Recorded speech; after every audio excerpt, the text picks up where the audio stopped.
Before we dive in, let me leave you with a truth that echoes across every chapter in human history. Nothing we are began in silence. Every civilization, every story, every ancestor left a trail of wisdom waiting to be rediscovered. What you are about to hear is a part of a legacy, preserved, decoded, and brought back to the forefront. I'm OG Mooney. Welcome to AI Legacy Lab. Muhammad Ali's story begins far away from the spotlight, long before anyone ever called him the greatest. Because he started as Cassius Clay, just a kid from Louisville, Kentucky, who learned early what struggle felt like, and more importantly, what belief could do for a young black boy growing up in a deeply divided America. Everything changed the day his red Schwinn bicycle was stolen. He was 12 years old, heartbroken and furious. A police officer named Joe Martin found him fuming and told him, "Well, you better learn how to fight before you start challenging people." That officer ran a local boxing gym. That single seemingly random moment led him into a small, dusty gym where he discovered something powerful inside himself, something sharper than his anger and stronger than his fear. It was a purpose. From that point on, he trained with a fire that never ever burned out. He dedicated himself completely, shaping his body and, just as crucially, his mind with the idea that he would not let the world define him. He would define himself. As he grew through the amateur ranks, his style was unlike anything anyone had seen before. He was fast, he was fluid, he was poetic. He would later say, "Float like a butterfly, sting like a bee." This wasn't just a catchy phrase. It was his philosophy in the ring. He moved with a grace that seemed to defy the brutal nature of the sport. While other fighters plodded forward, he danced. While they threw heavy, slow punches, he delivered lightning-fast jabs that were as precise as a surgeon's scalpel. People who came to watch quickly realized they were seeing more than just raw talent. They were watching a young man forge an identity through sheer discipline, unshakable confidence, and an unwavering sense of purpose. His work ethic was legendary. He'd wake up before dawn to run, his feet pounding the pavement while the rest of the city slept. He'd spend hours in the gym, hitting the heavy bag, skipping rope, and sparring with anyone who dared to step in the ring with him. He wasn't just training his body. He was sharpening his mind, visualizing victory, and building an aura of invincibility around himself. He understood that the fight is won or lost far away from witnesses, behind the lines, in the gym, and out there on the road, long before he danced under those lights. This wasn't just about boxing. For the young Cassius Clay, every training session was an act of defiance. Every drop of sweat was a protest against the limitations society tried to place on him. In an era where Black Americans were told where they could and couldn't go, what they could and couldn't do, he was building a kingdom of his own within the four corners of that ring. His confidence, which some mistook for arrogance, was actually a revolutionary act. He wasn't just predicting he would win. He was declaring his own value in a world that constantly tried to devalue him. Then came the 1960 Rome Olympics. At just 18 years old, Cassius Clay represented the United States on the world stage. He was charismatic, charming, and utterly dominant. He breezed through the competition, his speed and skill overwhelming every opponent he faced. When he stood on that podium with the gold medal around his neck, it was more than just a personal victory. It was a signal to the world. A young man from Louisville, forged in the fires of segregation and determination, had reached the pinnacle of amateur boxing. It was clear to anyone watching that Cassius Clay was transforming into a force the world had never seen before. But when he returned home, the celebration was short-lived. He wore his gold medal everywhere, a proud symbol of his achievement. Yet, when he tried to get served at a whites-only restaurant in his own hometown, he was refused service. The story goes that in a moment of profound disappointment and anger, he threw his Olympic gold medal into the Ohio River. Whether the story is entirely true or a powerful myth, it captures a deeper truth. For all his success, he was still a black man in a racist society. This experience solidified his resolve. He realized that the fight for respect and equality would have to be waged both inside and outside the ring. This pivotal moment marked the end of one chapter and the beginning of another. The amateur was gone. A professional was born, one who understood the world on a much deeper level. Every step he took in the early years of his professional career showed that he was not just fighting his opponents in the ring. He was pushing against the invisible walls and the unjust limits that society tried to place on him. He was fighting for his identity, for his people, and for his place in history.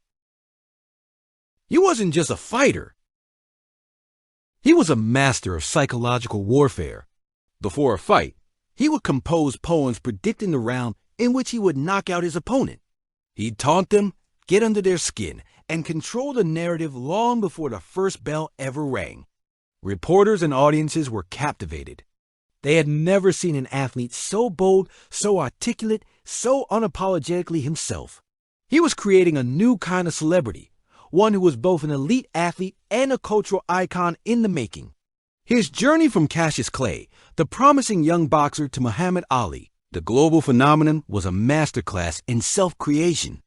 He proved with every jab, every dance, and every defiant word that greatness isn't something you're born with.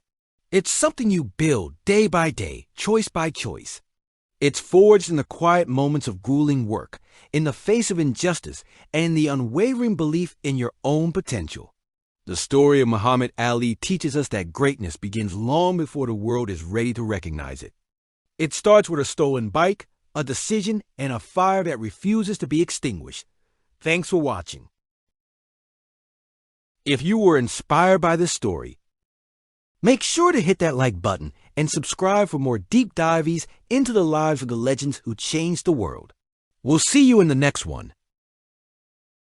When a young boxer named Cassius Clay first stepped onto the world stage, nobody could have predicted the seismic shift he was about to cause. He wasn't just another fighter. He was a phenomenon. As he climbed higher and higher in the boxing world, everything he touched seemed to change, to vibrate with a new kind of energy. His footwork wasn't just movement. It was poetry in motion, a graceful dance that left opponents bewildered. His speed was something else entirely. It seemed impossible. A blur of leather that came from nowhere and landed with devastating precision. But it was his personality that truly set him apart.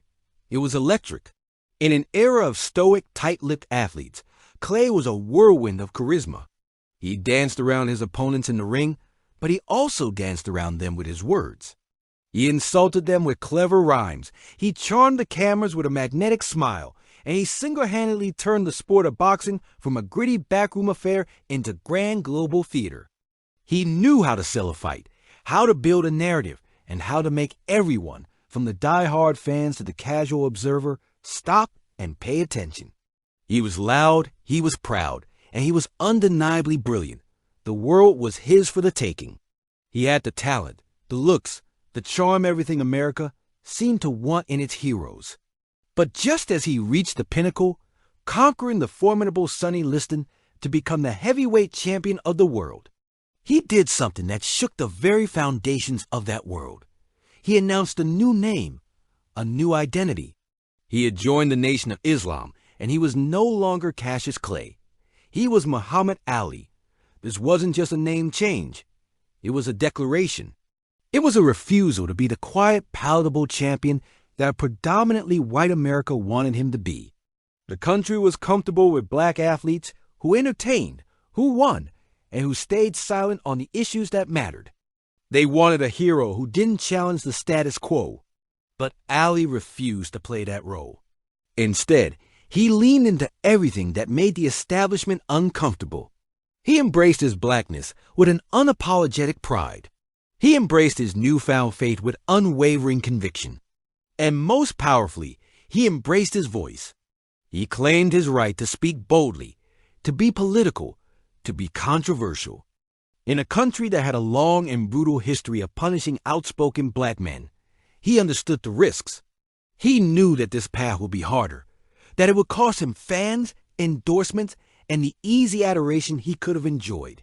But this was the turning point. This was the moment Muhammad Ali chose his truth over comfort. He chose purpose over mere popularity. He chose his identity over the world's approval. This transformation from Cassius Clay to Muhammad Ali was about so much more than boxing. It was a personal, spiritual, and political rebirth played out on the world's biggest stage. He was no longer just a fighter, a supreme athlete confined to the four corners of a ring. By making this choice, by standing firm in his convictions, he became a cultural earthquake. He forced a conversation about race, religion, and identity that America was not ready to have, but desperately needed. His defiance resonated far beyond the world of sports. When the Vietnam War escalated, Ali's voice grew even louder. In 1967, he was drafted to serve in the U.S. Army. His response was unequivocal. Citing his religious beliefs and his opposition to the war, he refused induction. His famous statement, "I ain't got no quarrel with them Viet Cong," was a direct challenge to the government and the patriotic fervor sweeping the nation. He argued that the real enemy was the systemic racism he and other black Americans faced at home. Why, he asked, should he travel thousands of miles to fight for a freedom he wasn't even granted in his own country? The backlash was immediate and severe. He was stripped of his heavyweight title, his boxing license was revoked, and he was convicted of draft evasion. He faced a 5-year prison sentence and a $10,000 fine. At the peak of his physical powers, the greatest boxer on the planet was banned from his sport.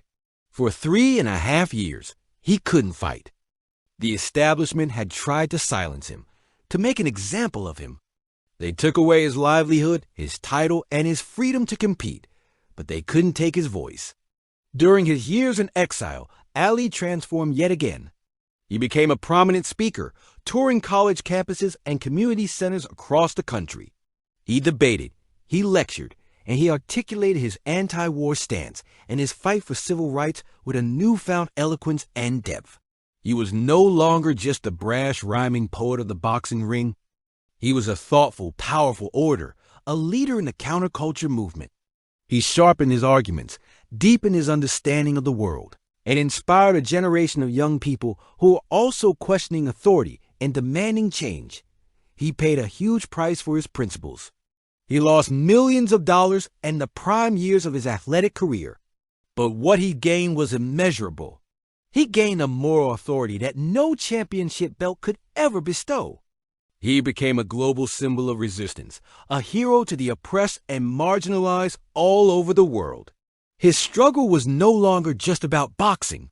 It was about justice, freedom, and the courage to stand up for what you believe in, no matter the cost. Finally, in 1971, the Supreme Court overturned his conviction in a unanimous decision. Muhammad Ali was free. He could fight again. His return to the ring was one of the most anticipated events in sports history. But he wasn't the same fighter he was before his exile. The impossible speed was slightly diminished, the youthful reflexes a touch slower.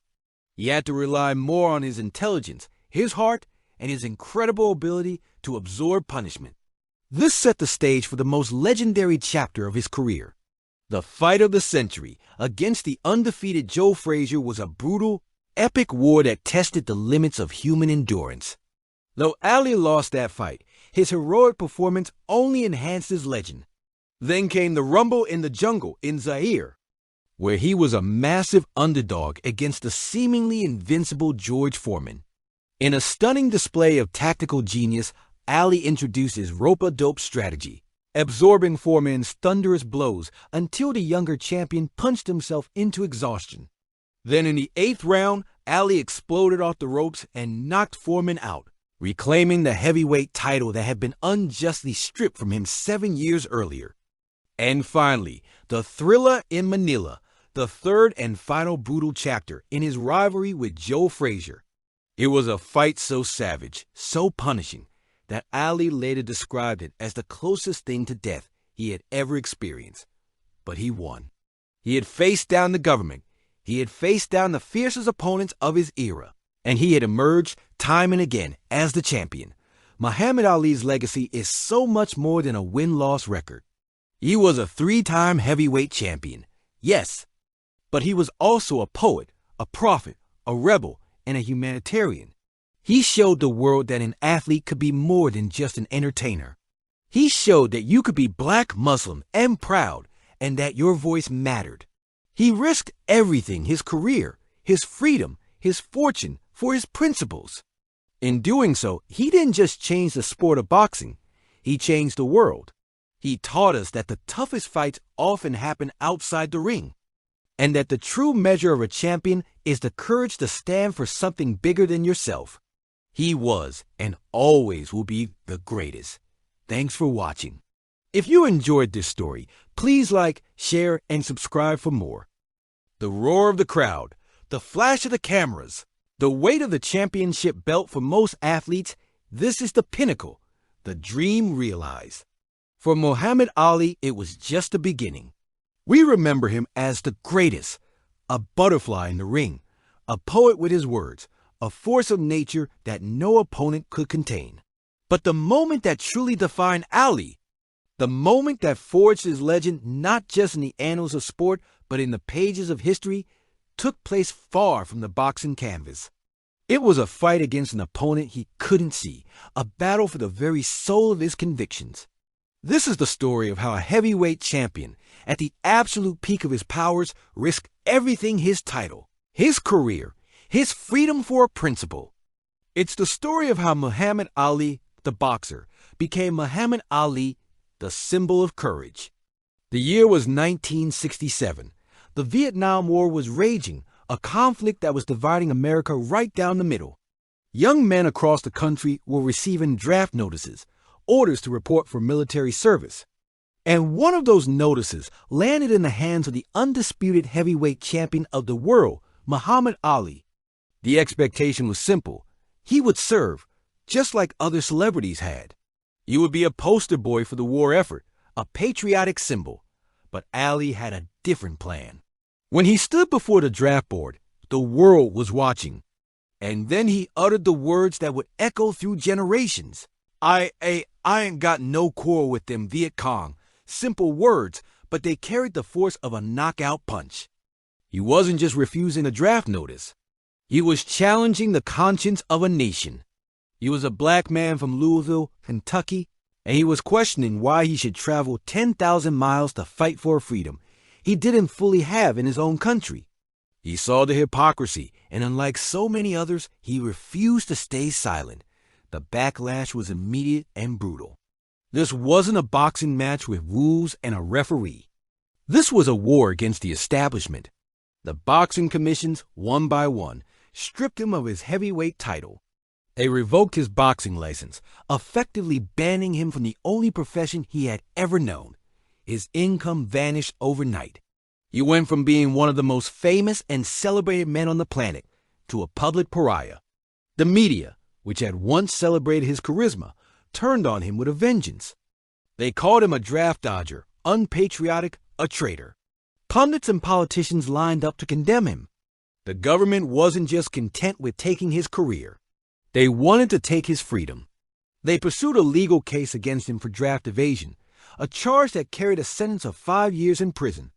They were determined to make an example of him, to break his spirit and show the world what happens when you dare to defy the system. Imagine that for a moment. You're 25 years old. You are the best in the world at what you do. You have fame, you have wealth, you have the adoration of millions. And you are asked to give it all up for what you believe in. How many of us would make that choice? How many of us would have that strength? This is where the story of Muhammad Ali transcends sports. He was facing an opponent far more powerful than Sonny Liston or Joe Frazier. He was facing the full might of the United States government and the weight of public opinion. For 3.5 years, Ali was in exile. He couldn't box, the thing he was born to do. Instead, he took to the college lecture circuit, speaking to students, debating critics, and articulating his position with the same passion and fire he brought to the ring. He became a powerful voice for the anti-war movement and a hero to a generation of young people who were also questioning the war. He didn't hide.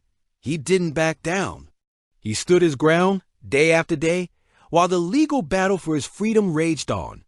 He lost millions of dollars. He lost the prime years of his athletic career. He lived every day with the threat of a prison sentence hanging over his head. The system was designed to crush him, to make him bend, to force him to regret his decision. But Ali's will was made of something stronger than steel. He believed he was right, and that belief was his armor. He showed the world that true strength isn't about how hard you can punch. It's about the conviction to stand for your principles, even when you're standing alone. Courage, he taught us, isn't measured by knockouts in the ring. It's measured by your willingness to hold your ground when everything you've ever worked for is being taken away from you. It's about finding your voice when the world is trying to silence you. Ali's refusal wasn't an act of cowardice. It was the ultimate act of bravery. He was fighting a battle for his own dignity, for his people, and for the simple truth as he saw it. And then, in 1971, the final bell rang in his legal fight. The case reached the Supreme Court, and in a stunning unanimous decision, they overturned his conviction. The highest court in the land had vindicated him. The world slowly began to realize that perhaps Ali had been right all along. Public sentiment on the Vietnam War had shifted dramatically, and Ali's once controversial stance now seemed prophetic, courageous, and principled. He had won, not with his fists, but with his spirit. He had taken on the system and emerged victorious. He got his boxing license back and went on to reclaim his heavyweight title in the legendary Rumble in the Jungle, completing one of the greatest comebacks in sports history. But his victory outside the ring was far more significant. He had proven that one man, armed with conviction and courage, could indeed change the world. Muhammad Ali was more than a fighter. He was a fighter for truth, for justice, and for the dignity of his own conscience. His greatest legacy isn't the championship belts he held, but the battles he fought for what he believed in. He taught us that the toughest fights often happen outside the ropes, and that real champions are defined not by their victories, but by the principles they refuse to surrender. His story remains a powerful reminder that we all have the power to stand for something, to speak our truth, and to fight our own battles, no matter the cost. He wasn't just the greatest. He was a giant of conviction, and his spirit continues to inspire us all. Thanks for watching. If this story moved you, please like, share, and subscribe for more content that goes beyond the headlines. We'd love to hear your thoughts on Ali's legacy in the comments below. See you next time. When Muhammad Ali stepped back into the ring, he wasn't just fighting his opponents. He was fighting time. He was fighting the lingering pain of exile and the heavy weight of everything he had endured. In those early comeback fights, every jab, every round was a statement to the world that greatness is never easy. The road back to the top was steep, and at the summit stood a man named Joe Frazier. Their first encounter, the fight of the century, was a brutal awakening. Ali, for the first time in his professional career, tasted defeat. He was knocked down, but not out. He got back up, a foreshadowing of the resilience that would define the rest of his life. This loss didn't break him. It forged him. It lit a fire that would burn brighter than ever before. He knew he had to dig deeper to find a level of endurance and willpower that few humans have ever reached. The rivalry with Frazier became more than just boxing. It was a clash of wills, a battle for the soul of the sport. Then came the Rumble in the Jungle. This was more than a fight. It was a cultural event, a moment in history. Ali, the underdog against the seemingly invincible George Foreman, arrived in Zaire not just as a boxer, but as a hero returning to his ancestral home. The people chanted, "Ali, Boma the Ali, kill him." He absorbed their energy, their hopes, and their spirit. He knew he couldn't beat Foreman with brute force. He had to be smarter. He had to be a genius. And so, the world witnessed the rope-a-dope. Ali leaned back against the ropes, letting Foreman, a man who hit like a sledgehammer, punch himself into exhaustion. Round after round, Ali absorbed punishment that would have crumbled any other man. He whispered in Foreman's ear, "Is that all you got, George?" He was playing psychological warfare in the middle of a heavyweight championship fight. Then, in the 8th round, like a cobra striking, Ali exploded off the ropes. A flurry of punches, and the giant fell. The world was stunned. Muhammad Ali had done the impossible. He had reclaimed his throne, not just as the heavyweight champion, but as the king of the world. The rumble in the jungle turned him from a mere champion into a legend. But the trilogy had to be completed. The Thriller in Manila was the final brutal chapter with Joe Frazier. This wasn't boxing. It was a war. In the suffocating heat of the Philippines, the two men pushed each other to the absolute limits of human endurance. It was a terrifying display of courage and punishment. They traded blows that would have felt lesser men, driven by a mutual respect and a deep-seated rivalry. After the 14th round, both men were near collapse. Ali told his corner it was the closest he'd ever been to dying. Frazier's corner, seeing their fighter was nearly blind, threw in the towel. Ali had won, but the cost was immense. The Thriller in Manila tested the very limits of the human spirit, leaving scars on both men that would last a lifetime. As the years went on, Ali's body began to slow. The dazzling speed and lightning reflexes started to fade. The float like a butterfly, sting like a bee became a memory. But as his physical prowess waned, his influence and stature grew exponentially. He transcended the sport that made him famous.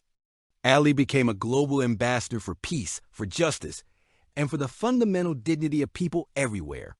He was no longer just a fighter. He was a statesman without a stake. He traveled the world, meeting with presidents, kings, and popes, but he was most at home with the common people. In villages and slums, from Africa to Asia, he was a symbol of hope. He lifted spirits, inspired entire nations, and used his unparalleled fame to speak for those who had no voice.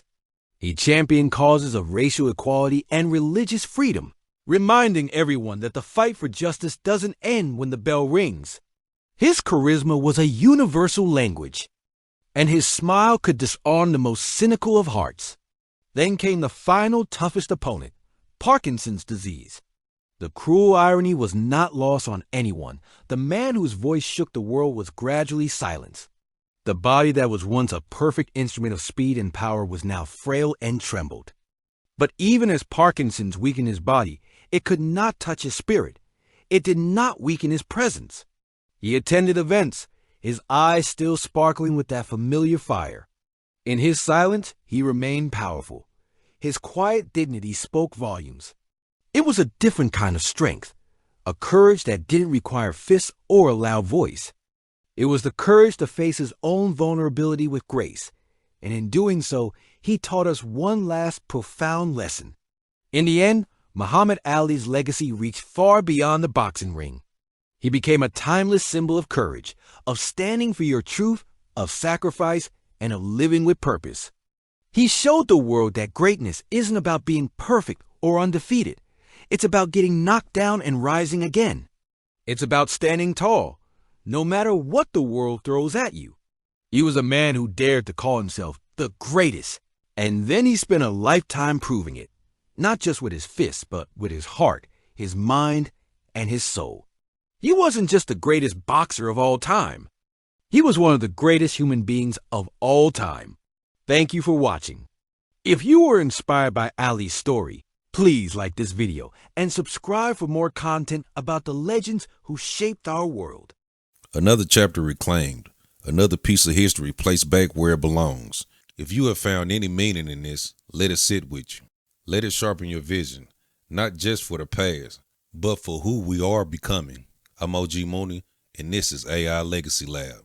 Honoring truth, protecting legacy, one story at a time. Until next time, stay curious.